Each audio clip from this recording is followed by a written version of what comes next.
Мрзливата жена со метлата, чита Александар Станојков. Му умрела жената на еден маж и се преженил за една друга, и таа вдојца. Од големата мрза што имала жената, црви зоврела под себе. Метла со рака неќела да вати за да смети куќата. Кое кај паднало, тамо останало. Туку седел мажот и се чудел со големата мрза што е имала. Дење, ноќе, се што ја учел за да ја остие мрзата и да биде домаќинка, како што биле сите жени и домаќинки. Арно, незината мрза била цела краста, да од уката на маже ни барем абер имала. Со едното уво слушала, низ другото пуштала.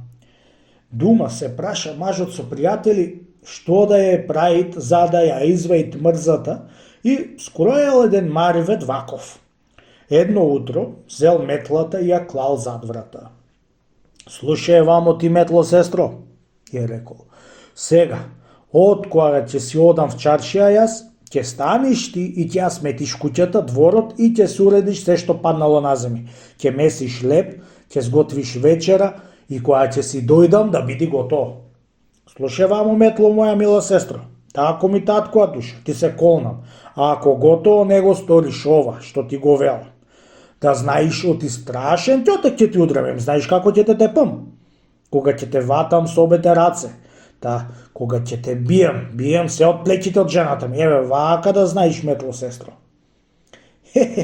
Море мажу, море будало, си рекла сама со себе жената. Не си земаш една измечерка да ти ја крепи куќата, туку му нарачаш на метлата, таа да врши работа.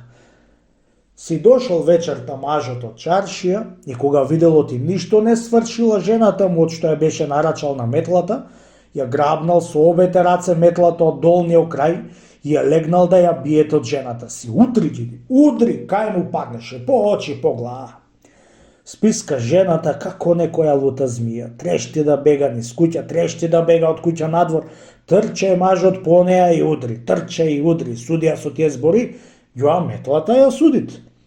Аман мажу, плачејќи му се молил. Те молам доста ја тепа метлата, ти ми ја скапа мојата стага. За прв пат сега простија, па втор пат ако не те пориза, што сака што го и прави. Ај, лели велиш ти мори жено, ја рекол мажот, еве, јас за прв пат ќе ја простам, да ако не ме пориза утре. Ја знам што ќотек ќе ја удрам, само ти крепи се, да видиш што ќе патит метлата. Утрото, пак така е наречал мажот на метлата и си ошол на работа. По малку време дошла мајка ја од жената и си кажала алот за како ја тепал метлата од неа мажот. Мори ќерко, ја рекла мајка, стани работи од тој одошто е мудар мажот и ја на метлата му нарачува и ја тепат неа наместо тебе. Тој прави на го арам ти ќерко, дошикај се снао. Од тој саат се сети жената и си тргна по работа. Вистина бил ќотек од рај, рекол мажот, и помагал на мрзливите жени да се сторат работни.